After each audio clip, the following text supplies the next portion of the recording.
Hey guys, it's Luca here. Now it's been a while since I last spoke about Ruby on this channel. The last time I did that was for the Volume 5 Weiss trailer. Man, how time flies, right? Now regardless of me not making any Ruby content of any kind over the years on this channel, that doesn't mean that I haven't been watching the show. In fact, I still do, and I'm a big fan of it. And this brings us to the topic of today's discussion.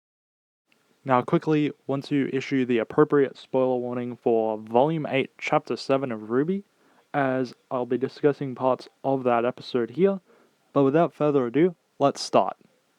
Okay, so, in case you haven't been able to tell by now, I'm going to be talking about May Marigold and how Rooster Teeth has handled transgender representation in Ruby.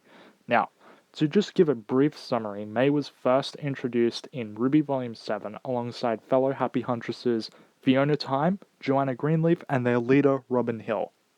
May is voiced by the wonderful Kdin Jensen, and it was confirmed by her about a year ago now that May would actually be the show's first canonical transgender character.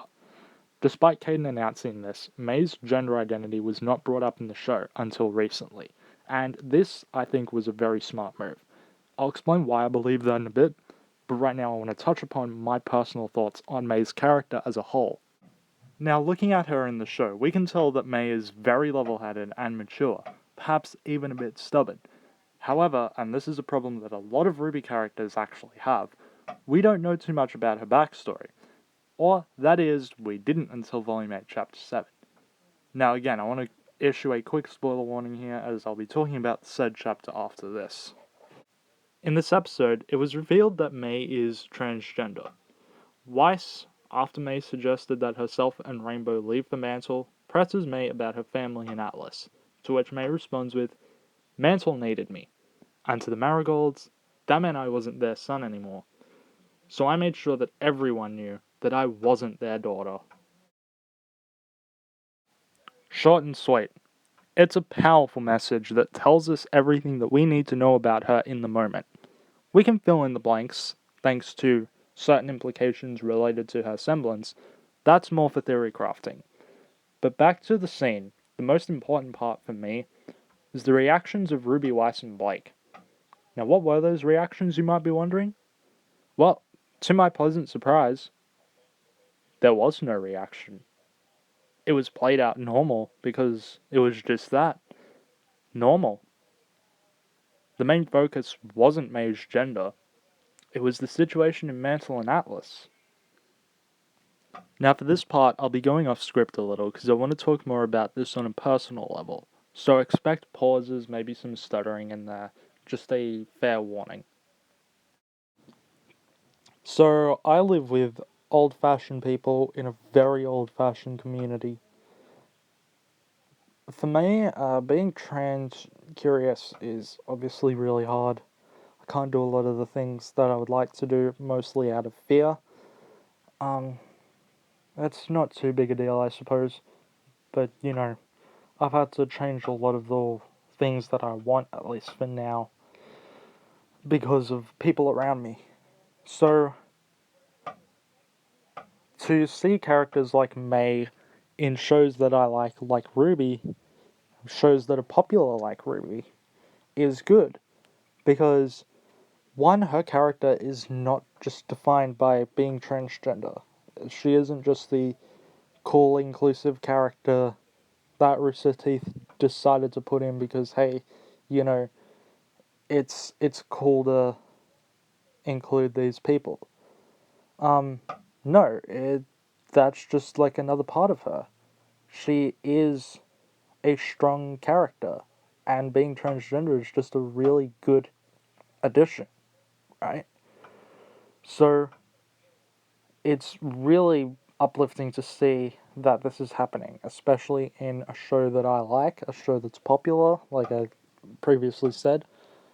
I hope that more shows can do this effectively. Another thing that's good, right, about May's transgender inclusion, right, is that she, being transgender, a lot of media likes to portray most people in the LGBTQ plus sphere right? A lot of media likes to portray people within that circle as um, constantly scared, constantly in fear, which, don't get me wrong, a lot of people are, of course, very scared, and that is true. But there's also a lot of really strong people who are making strides to give LGBTQ plus people a better representation and better chance in society. So it's good to see that May is on that stronger side. She isn't constantly living in fear because she's transgender. She is literally on one of Atlas's not so much elite, but at least one of the more important groups in Atlas, right? Or Mantle, right? The Happy Huntresses, which their whole mantra is about equality. So to have a character who is transgender be at the forefront of a group about equality is huge. Let us not forget that in that same group there are two people of color and a faunus. So they are being very inclusive, right? It's good. I say being inclusive, I don't mean that in like the politically, oh look at us, we're being cool, being inclusive. I just mean normally being inclusive, right? Because that's what you want to do. You don't want to include a transgender, a lesbian, a gay person just to be doing it. You do it because it's the right thing to do. It's the normal thing to do. If it works, it works. Don't force it. And I don't feel like May being transgender was forced at all. Just in the same way as you could easily argue that Bumblebee is forced. I don't think that was forced either. There was already implications that both Yang and Blake were either bisexual or lesbian early on in the show. Blake definitely. So I think Rooster Teeth as a whole, while there are some problems I have with Ruby, I think how they've included those types of people into the show is really good. And May is just yet another really good example of this. So I'm really happy, is what I'm basically trying to say. So, to end this video, I basically just want to say that as someone who is going through a pretty tough phase right now within my life regarding gender identity and such, being shaped by the friends that I've made and growing to understand the struggles of fellow transgender and LGBTQ plus people alike, May is a great character, you know? And she's great representation for us. So, thank you, Rooster Teeth. And of course, thank you, Kdin, for bringing her to life in such an incredible way. Well, that's it for the video. If you liked it, be sure to leave a like and such. You know the drill. Um, I kind of want to do more videos like this, so if you enjoyed this video, please let me know. Say that you liked it or whatever, and I'd love to do more, especially regarding Ruby, because I've got a bunch of stuff about Ruby that I'd love to talk about.